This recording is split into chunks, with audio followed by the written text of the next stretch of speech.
ध्रुव, अगर तुम अपनी माँ की मौत का बदला लेना चाहते हो तो तुम्हें मैसेडोनिया का सबसे शक्तिशाली योद्धा बनना होगा, लेकिन उसके लिए तुम्हें मेरी 3 शर्तें पूरी करनी होंगी। आखिर ये कैसा जिन था जिसने अंगूठी से आजाद करने वाले अपने ही मालिक की इच्छाएं पूरी करने की जगह उसके सामने 3 शर्तें रख दी, और वो भी ऐसी शर्तें जिनकी कीमत ध्रुव और उसके बाबा को अपने खून से चुकानी पड़ सकती थी। मगर इस वक्त ध्रुव के पास उस जिन की शर्तों को मानने के अलावा कोई और रास्ता भी तो नहीं था। आखिर भरी सभा में उसकी होने वाली बीवी अंबर दल के सबसे शक्तिशाली लीडर की बेटी लारा ने उसे और उसके बाबा को शक्ति स्थान मुकाबले से बेइज्जत कर बाहर जो निकाल फेंका था। लगातार 3 साल की बुरी हार के बाद जब इस बार भी ध्रुव 1000 किलो के जलते लोहे के गोला फेंक मुकाबले में हिस्सा लेने उतरा तो सबने उसका और उसके बाबा का जमकर मजाक उड़ाया। अरे इंद्र, कहीं ये गलती से रास्ता तो नहीं भटक गया? राजकुमार ध्रुव, किसी को उम्मीद नहीं कि आप इस गोले को उठा भी पाएंगे। आप सबका वक्त जाया कर रहे हैं। क्या इसे अभी भी उम्मीद है कि इसे कोई शक्ति मिलने वाली है? ध्रुव, तुम में तो इतनी भी शक्ति नहीं कि तुम एक 10 साल के बच्चे के साथ लड़ सको। तो तुम जैसा लड़का मेरी रक्षा कैसे कर सकता है? मैं तुमसे आज इसी वक्त सगाई तोड़ना चाहती हूँ।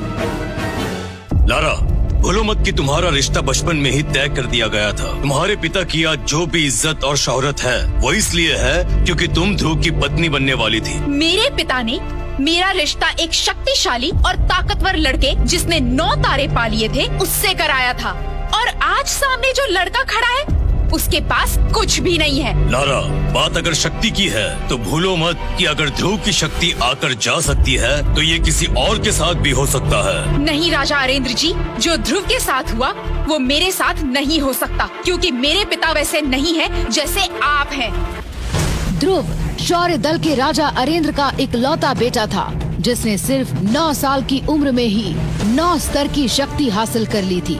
जो लड़का इतनी छोटी उम्र में एकलव्य रैंक हासिल कर चुका था, आज वही ध्रुव अपने आंखों के सामने अपने बाबा की इज्जत मिट्टी में मिलता हुआ देख रहा था। लेकिन आज वो कुछ नहीं कर सकता था क्योंकि उसकी सारी शक्तियाँ बचपन में हुए एक भयानक षड्यंत्र का शिकार हो गई थी। उसके बाद राजा अरेंद्र का राजपाट उनसे छिन गया और ध्रुव ने छोटी सी उम्र में अपनी माँ के साथ साथ अपनी हासिल की हुई सारी शक्तियाँ भी खो दी थी। उस रात क्या हुआ था उसकी पूरी सच्चाई राजा अरेंद्र खुद भी नहीं जानते थे, और इस बारे में ध्रुव को भी बात करने की इजाजत नहीं थी।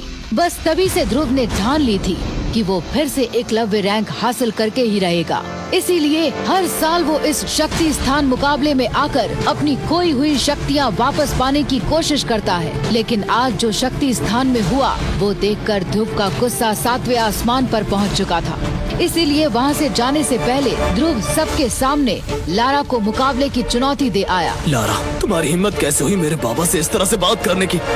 अगर तुम्हें अपनी शक्तियों पर इतना ही गरूर है तो ठीक है, आज से 3 साल बाद हम यहीं इसी मुकाबले में आमना सामना करेंगे, और मैं कसम खाता हूँ कि वो दिन तुम्हारे घमंड का आखिरी दिन होगा।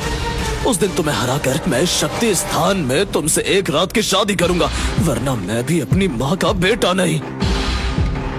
इतना कहकर ध्रुव और उसके बाबा वहाँ से लौट जाते हैं और ध्रुव अपनी माँ की समाधि तक पहुँच जाता है। उसकी माँ की समाधि एक ऐसी सुनसान जगह पर बनी थी कि वहाँ अंधेरे में तो क्या, दिन के उजाले में जाना भी किसी खतरे से खाली नहीं था। मगर आज ध्रुव को वहाँ जाने से कोई नहीं रोक सकता था, क्योंकि आज उसे एक अद्भुत शक्ति वहाँ खींच कर ले जा रही थी, जिससे उसकी जिंदगी हमेशा हमेशा के लिए बदलने वाली थी। ध्रुव चलते चलते उस जगह आकर रुकता है जहाँ उसकी माँ को दफनाया गया था। माँ, तुमने देखा ना आज क्या हुआ? आखिर वो लारा अपने आप को समझती क्या है? उसकी इतनी हिम्मत कि मेरे ही सामने उसने आप पर और बाबा पर उंगली उठाई। अब उससे हरा कर मुझे चैन आएगा, मगर मेरी शक्तियाँ कैसे वापस आएंगी ये तो मैं भी नहीं जानता। हमेशा की तरह अब आप ही कोई रास्ता दिखाओ माँ, अब आप ही कुछ रास्ता दिखाओ। इतना कहते ही उसका गुस्सा आंसुओं में बदल जाता है और ध्रुव अपनी माँ की समाधि पर बिखर जाता है। जैसे ही ध्रुव के आंसू उसकी माँ की समाधि पर गिरते हैं, उसके हाथ की अंगूठी जो उसकी माँ ने उसे मरते वक्त दी थी, उसमें हलचल होने लगती है, मानो जैसे उसका हाथ उस अंगूठी ने जकड़ लिया हो। फिर उसकी मुट्ठी बंद हो जाती है और ध्रुव का शरीर उसके काबू से बाहर होने लगता है वो जोर जोर से जमीन पर अपनी अंगूठी वाला हाथ पटकने लगता है और जैसे ही उसका हाथ तीसरी बार जमीन पर पड़ता है, उस अंगूठी में से एक सफेद धुआं बाहर निकलना शुरू होता है। ध्रुव अपनी आंखों पर विश्वास नहीं कर पाता जब उस धुएं के बादल से एक बूढ़ा आदमी निकलकर उसके सामने हवा में ही बैठ जाता है। डर के मारे फिर उसकी आवाज निकलती है। कौन हो तुम और कहाँ से आए हो?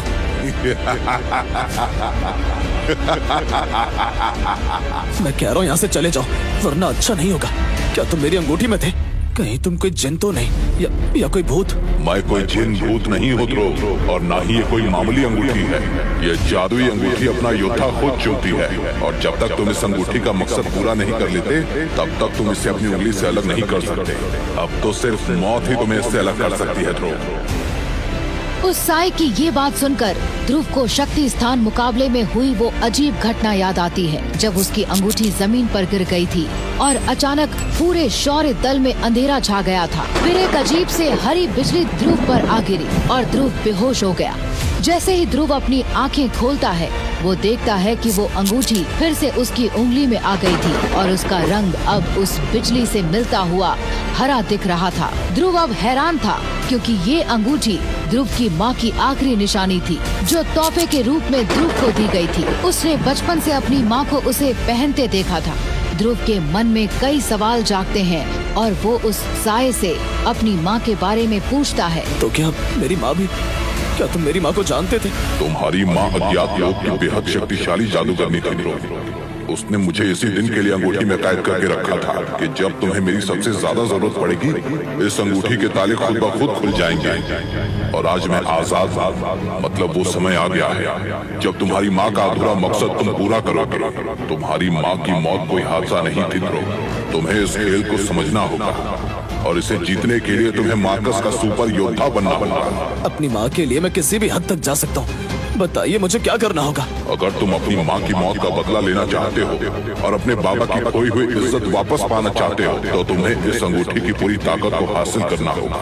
लेकिन याद रहे ये इतना आसान नहीं होगा। ऐसा करते हुए तुम्हारी जान भी जा सकती है। मगर इस दिव्य अंगूठी की पूरी ताकत को अगर तुमने पा लिया तो तुम्हें सर्वशक्तिशाली योद्धा बनने से कोई ताकत नहीं रोक पाएगी और इसमें मैं तुम्हारी मदद कर सकता हूँ। तो ठीक है फिर मैं आज अभी इसी वक्त से आपको अपना गुरु मानता हूँ। अगर तुम्हें मेरी मदद चाहिए तो तुम्हें मेरी 3 शर्तें पूरी करनी होगी। हर एक शर्त के बारे में तुम्हें सिर्फ वक्त आने पर ही पता चलेगा। तो बताओ तुम्हें मंजूर है? उस साय की ये बात सुनकर ध्रुव सोच में पड़ जाता और अपनी आंखें बंद कर लेता है। उसको अपने बाबा का मायूस चेहरा दिखाई देता है जिस पर सब हंस रहे थे। इसी बीच उसको समाधि से कुछ और आवाजें भी सुनाई देती हैं जो उसकी माँ की आवाज से मिलती जुलती हैं। नहीं ध्रुव, नहीं ध्रुव, तुम इसकी बात मत सुनो। ध्रुव, ध्रुव, इसकी बात तुम्हें मत आना। यही सही रास्ता है। नहीं नहीं नहीं ऐसा मत करना। ध्रुव झटके से अपनी आंखें खोलता है और देखता है कि वो साया अभी भी उसके जवाब का इंतजार कर रहा था।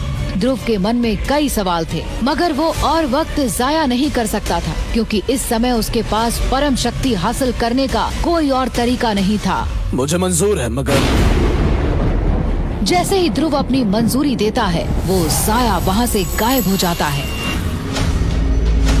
आखिर कौन है ये अंगूठी में छुपी हुई आत्मा? क्या थी वो 3 शर्तें जो वो उससे छिपा रही थी? क्या राज छिपा है ध्रुव की माँ की मौत के पीछे? क्यों ध्रुव ने बचपन में ही अपनी सारी शक्तियाँ खो दी थी? और ऐसा क्या हुआ था ध्रुव के बचपन में जिसका जिक्र उसके बाबा कभी नहीं करते? क्या ध्रुव एकलव्य रैंक हासिल कर अपने बाबा की खोई इज्जत को वापस ला पाएगा या फिर उसकी होने वाली बीवी बन जाएगी उसके